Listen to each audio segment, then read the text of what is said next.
یہ قرآن ایک بابرکت کتاب ہے جسے ہم نے آپ صلی اللہ علیہ وسلم پر نازل کیا تاکہ لوگ اس پہ غور اور فکر کریں اور تاکہ اہل فہم اس سے نصیحت حاصل کریں۔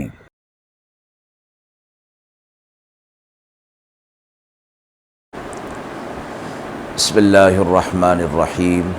السلام علیکم ورحمۃ اللہ وبرکاتہ۔ ناظرین کرام، درس قرآن مجید کے آج کے اس پروگرام میں ہم سورہ یونس کی آیت نمبر 15 تا 17 کا ترجمہ اور تفسیر پیش کر رہے ہیں اور آخر میں پوچھے گئے سوال کا جواب ہوگا۔ اعوذ باللہ من الشیطان الرجیم، بسم اللہ الرحمن الرحیم۔ وَإِذَا تُتْلَى عَلَيْهِمْ آيَاتُنَا بَيِّنَاتٍ قَالَ الَّذِينَ لَا يَرْجُونَ لِقَاءَنَا ائْتِ بِقُرْآنٍ غَيْرِ هَذَا أَوْ بَدِّلْهُ قُلْ مَا يَكُونُ لِي أَنْ أُبَدِّلَهُ مِنْ تِلْقَاءِ نَفْسِي إِنْ أَتَّبِعُ إِلَّا مَا يُوحَى إِلَيَّ إِنِّي أَخَافُ إِنْ عَصَيْتُ رَبِّي عَذَابَ يَوْمٍ عَظِيمٍ قُلْ لَوْ شَاءَ اللَّهُ مَا تَلَوْتُهُ عَلَيْكُمْ وَلَا أَدْرَاكُمْ بِهِ فَقَدْ لَبِثْتُ فِيكُمْ عُمُرًا مِّن قَبْلِهِ أَفَلَا تَعْقِلُونَ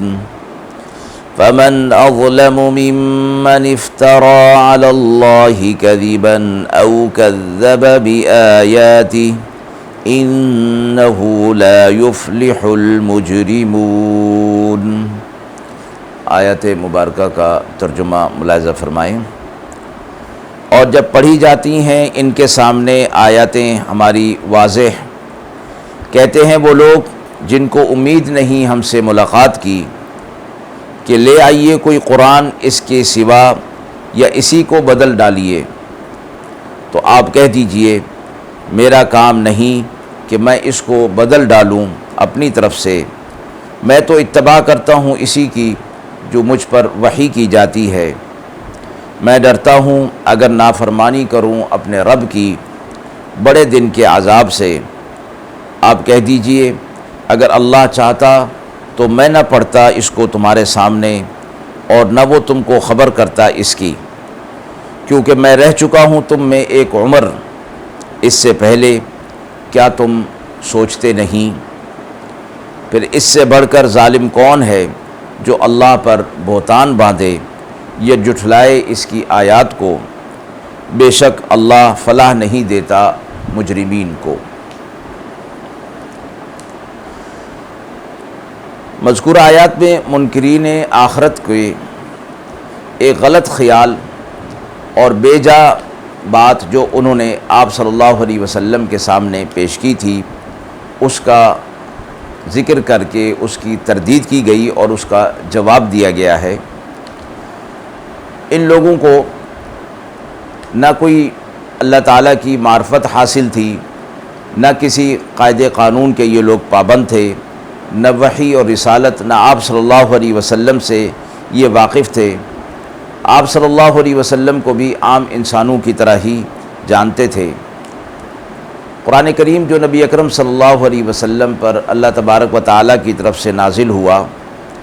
تو ان کا یہ خیال تھا کہ نعوذ باللہ یہ رسول اللہ صلی اللہ علیہ وسلم کا اپنا کلام ہے اور اپنی تصنیف ہے۔ اسی خیال کو سامنے رکھ کر یہ لوگ آپ صلی اللہ علیہ وسلم کے پاس آئے اور کہا کہ قرآن جو اعتقادات اور نظریات بتاتا ہے ہم اس کے خلاف ہیں اور ہم اس کو تسلیم نہیں کرتے۔ جن بتوں کی ہم اور ہمارے آباء و اجداد عرصے سے عبادت کرتے چلے آئے ہیں، قرآن مجید ان کو برا کہتا ہے اور غلط کہتا ہے، جبکہ ہم ان کی تعظیم اور ہمارے آباء و اجداد تعظیم کرتے چلے آئے ہیں۔ بہت سی چیزیں اور بھی ایسی ہیں جنہیں ہم برابر استعمال کرتے ہیں، لیکن قرآن ان کی مخالفت کرتا ہے اور حرام قرار دیتا ہے۔ قرآن ہمیں مرنے کے بعد دوبارہ زندہ ہونے کی بات کرتا ہے، جبکہ ہم اسے تسلیم نہیں کرتے ہیں۔ یہ چیزیں ہماری سمجھ میں نہیں آتی، ہم ان کو ماننے کے لیے تیار نہیں ہیں۔ اس لیے اور آپ کی طرف سے اس بات کا اصرار ہے کہ اس کو مان لیا جائے، تو آپ ایسا کریں کہ اس قرآن کے بدلے کوئی اور قرآن لے آئیں، یا اسی کے اندر کچھ تبدیلی کر دیں کہ جو ہمارے متعلق جو غلط چیزیں ہیں نعوذ باللہ ان کے خیال کے مطابق اس کو بدل دیا جائے، تو پھر ہم اس کو تسلیم کر لیں گے۔ آیت کے اگلے حصے میں اس بات کا جواب دیا گیا کہ رسول اللہ صلی اللہ علیہ وسلم سے فرمایا گیا، چونکہ انہوں نے آپ سے یہ بات کہی ہے، لہٰذا آپ ان لوگوں کو کہہ دیجئے کہ نہ یہ میرا کلام ہے اور نہ مجھے اس کے اندر اختیار ہے تبدیلی کا، میں بس اسی چیز کی اتباع کرنے کا پابند ہوں، اور وہی چیز میں تم تک پہنچا رہا ہوں جو اللہ رب العزت نے مجھ پر بطور وحی کے نازل کی ہے۔ یہاں آپ صلی اللہ علیہ وسلم کی اس حقیقت کو بھی واضح کر دیا گیا کہ رسول اللہ صلی اللہ علیہ وسلم حامل شریعت ہیں، یعنی شریعت کو لانے والے ہیں، بانی شریعت نہیں ہیں، شریعت کو بنانے والے نہیں ہیں۔ شریعت اللہ رب العزت کی طرف سے دی گئی ہے، اس لیے شریعت پر عمل جس طرح ایک عام آدمی کے لیے ضروری ہے، اسی طرح آپ صلی اللہ علیہ وسلم کو بھی اس شریعت کی اتباع کرنا ضروری قرار دیا گیا ہے۔ پھر فرمایا کہ میں جو کچھ کرتا ہوں اللہ تبارک و تعالیٰ کی طرف سے جو وحی آتی ہے میں اسی کی اتباع کرتا ہوں، اور مجھے اس میں تبدیلی کا کوئی اختیار نہیں ہے،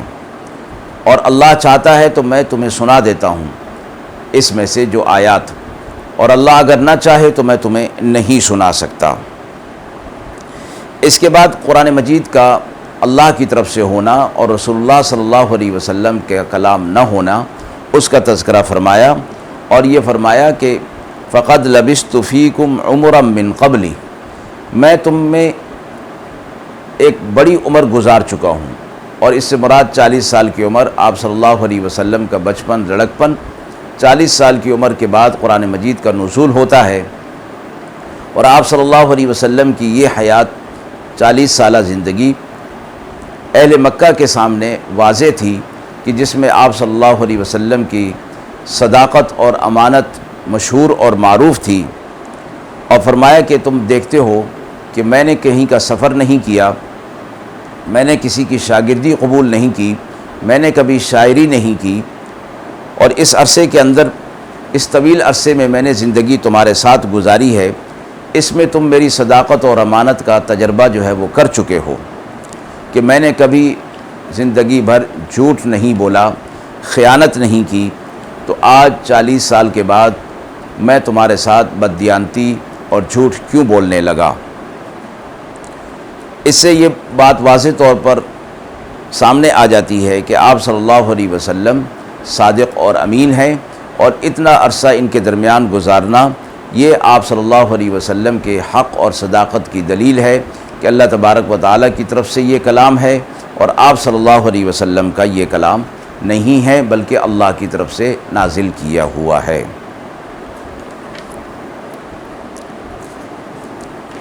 آیت کے حوالے سے سوال پوچھا گیا ہے کہ قرآن مجید نے کسی کی صلاحیت کو جانچنے کا کیا اصول دیا ہے؟ مذکورہ آیات میں سے یہ آیت جو فرمائی گئی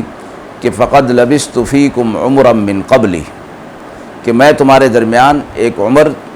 گزار چکا ہوں، قرآن کریم نے عام معاملات کے اندر کھرے اور کھوٹے اور حق اور باطل کی پہچان کا یہ اصول بتا دیا کہ کسی شخص کو کوئی عہدہ یا منصب یا کوئی اختیار سونپا جائے تو اس کی قابلیت اور صلاحیت کو جانچنے کا بہترین اصول یہ ہے کہ اس کی پچھلی زندگی کا جائزہ لے لیا جائے۔ اگر اس میں صداقت اور امانت موجود ہے تو آئندہ بھی اس کی توقع کی جا سکتی ہے، اور اگر پچھلی زندگی میں اس کی دیانت اور صداقت اور امانت نہیں ہے تو آئندہ محض اس کے کہنے اور دعوے کی وجہ سے اس پر اعتماد کرنا کوئی دانشمندی نہیں ہے۔ اسی طرح فرمایا گیا کہ وہ شخص کہ جس کو کوئی ذمہ داری سونپی جا رہی ہے، اس کے اندر اس صلاحیت، مذکورہ صلاحیت کا موجود ہونا بھی ضروری ہے، اور اس کو بھی جانچ لیا جائے کہ جس مقصد اور منصب پر اسے فائز کیا جا رہا ہے وہ اس کا اہل بھی ہے یا نہیں۔ وآخر دعوانا ان الحمد للہ رب العالمین۔